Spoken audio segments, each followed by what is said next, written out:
They crowned her with flowers, then buried her with dirt. The forest remembers. The wind never forgot. And under the roots of the old Irako tree, something stirred. Long ago, in the heart of the Njara kingdom, 3 sisters were born to the royal house: Amara, Nika, and Loma. Amara was the eldest, calm as the moon and radiant like the morning dew. The people adored her. Her voice calmed storms, her hands healed wounds. When the king passed, and the throne needed a soul both strong and gentle, the spirits chose her, not her louder, fiercer sisters. That day, resentment bloomed like a venomous flower. "She's too soft to rule," whispered Nika, whose heart burned with ambition. "She's not even mother's favorite," added Loma, her voice sharp with bitterness.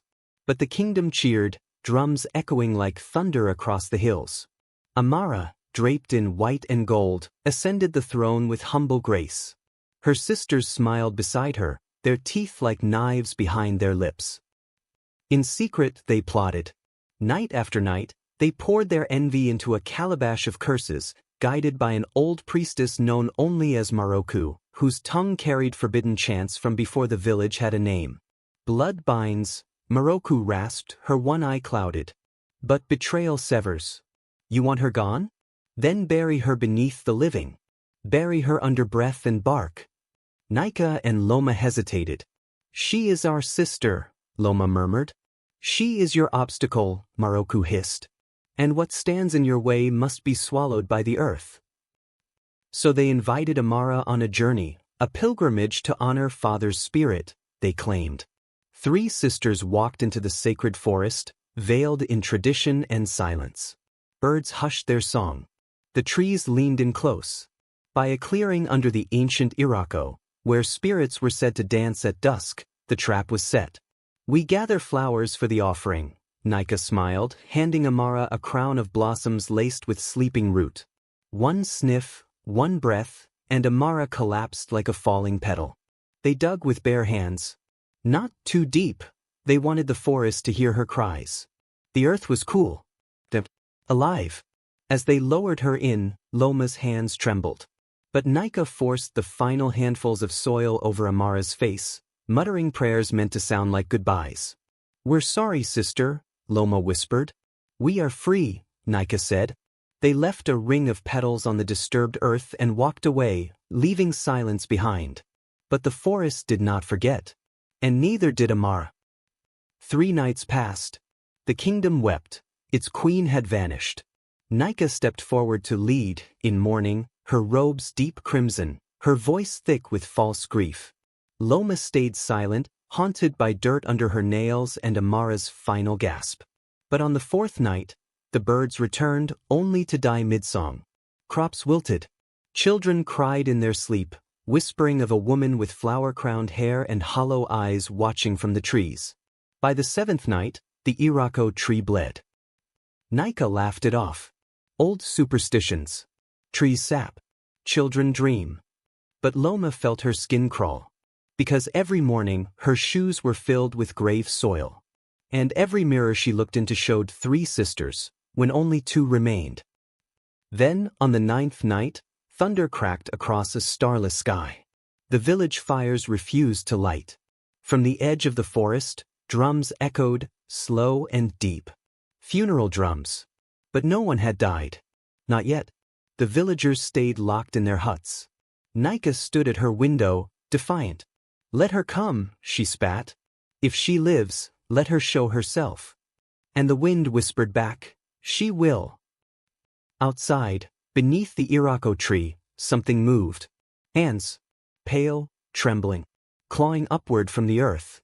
Nails bloodied, skin torn, lips whispering ancient names. Amara had returned. Not quite dead. Not quite alive. The forest had embraced her. Fed her the breath of roots and the strength of vengeance. And now, she walked with shadowless feet and eyes that glowed like storm-lit water. Nika dreamed of graves. Not just one, but many. Some open, some breathing. All whispering one name, Amara. She awoke drenched in sweat, the royal chamber colder than stone. The oil lamp sputtered, though it was freshly filled. The shadows in the corners stretched longer than they should, reaching like fingers across the walls. Outside, the village was silent. Too silent. The livestock had stopped bleating. The birds had flown. Even the crickets had fallen mute. Only the drums spoke now, low, haunting beats that echoed from the woods. No one dared investigate. Not after the river turned to ash 2 days before. Not after the child born with empty eyes chanted Amara's lullaby in its first breath. Nika tightened her robe and stepped onto her veranda. The village square below her was empty, but she could feel eyes. Watching. From behind trees. From under stones. From mirrors. Loma had not left her hut in days. She spoke only in fragments now. Her breath was in the soil. I heard it. She's not gone, sister. She's under.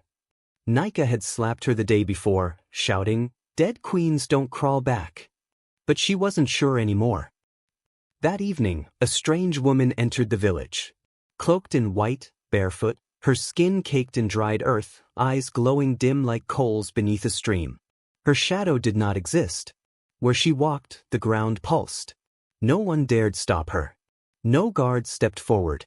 Even the bravest warrior lowered his gaze as she passed. She walked straight to the palace, the doors creaking open without a touch.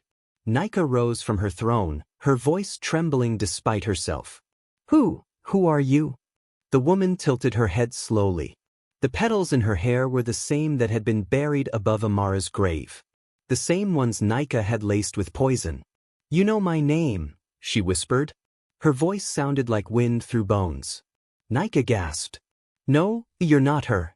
You can't be. You're dead." "I was," Amara replied. "But the earth held me. And now, she sends me back." Nika fled. Not even the spirits could help her now.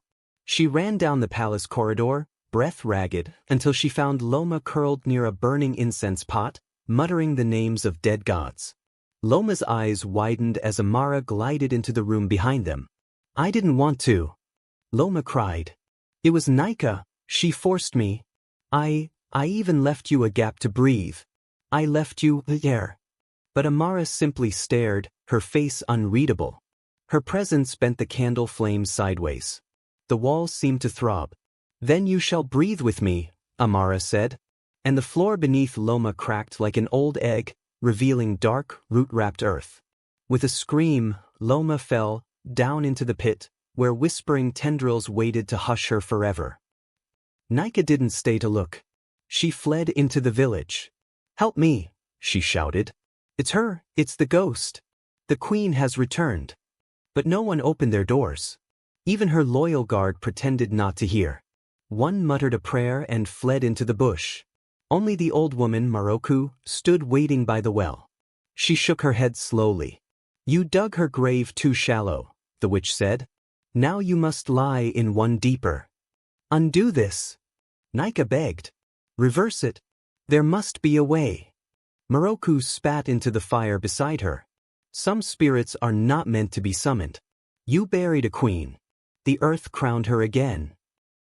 As the sun began to rise, painting the sky with blood and gold, Nika made her final stand on the village hill, sword in hand, crown trembling on her brow. "You want your throne?" she screamed into the morning. "Come and take it." But Amara did not want the throne. She wanted memory. She wanted truth. And she wanted silence. When the wind rose, Nika saw the entire forest moving toward her, roots like arms, petals falling like tears, the very ground crawling to claim her. And from the mist stepped Amara. Steady. The drumbeats behind her matched Nika's own thundering heart. Nika raised her blade. But blades don't work on things that have already died. The sword clattered from Nika's hand.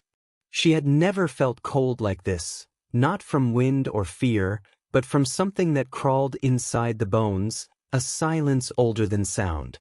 Amara's presence crushed the air, heavier than stone, softer than soil. Every breath Nika took felt stolen. Amara stepped forward. Each movement was like a memory unfolding, slow, deliberate, eternal. Her eyes glowed a color that didn't exist in the living world. Nika dropped to her knees. "Please. I was jealous. I was weak. You were always meant to rule. I only wanted my own name carved in the world. Amara knelt beside her, face unreadable. You carved it, she whispered. But in graves. In betrayal. The ground beneath them opened with a sigh, soft and gaping. The earth accepted Nika like a mother takes back a disobedient child. There was no scream. Only the crumbling hush of dust as she vanished beneath root and stone. At dawn, the villagers gathered near the palace gates. None knew what to expect. The sky was copper, the birds still quiet. But there, on the throne carved from obsidian and gold, sat Amara, alive, though not truly living. She wore no crown. Her eyes shimmered like mist over a forgotten lake. The people bowed in silence. No decree was given. No war drums beat.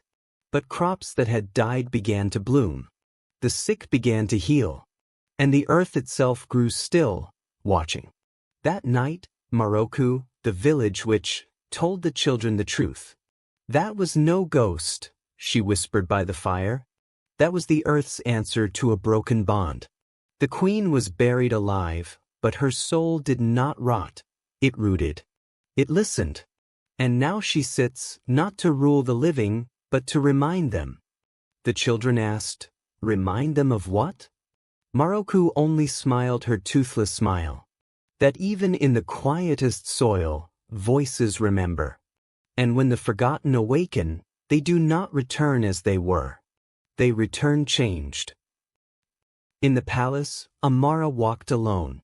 She spoke to no one, yet all obeyed her will. Her sisters were never seen again. Some say their bodies were taken by the trees. Others say they still wander the forest, blind and weeping, whispering apologies to leaves. But none dared enter the woods at night, for a white figure was said to walk the edges. Her feet left no print. Her shadow never showed, even in firelight. She did not smile. She did not age. She simply watched, waiting. Years passed. The kingdom prospered, but no other queen was crowned.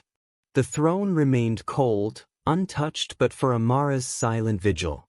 And though her lips never moved, all felt her warning. Betrayal buries the body, but not the soul. Final scene. A child, born under a blood moon, is led to Amara. She kneels, reaching out. He touches her face without fear. Why do your eyes shine like that? He asks.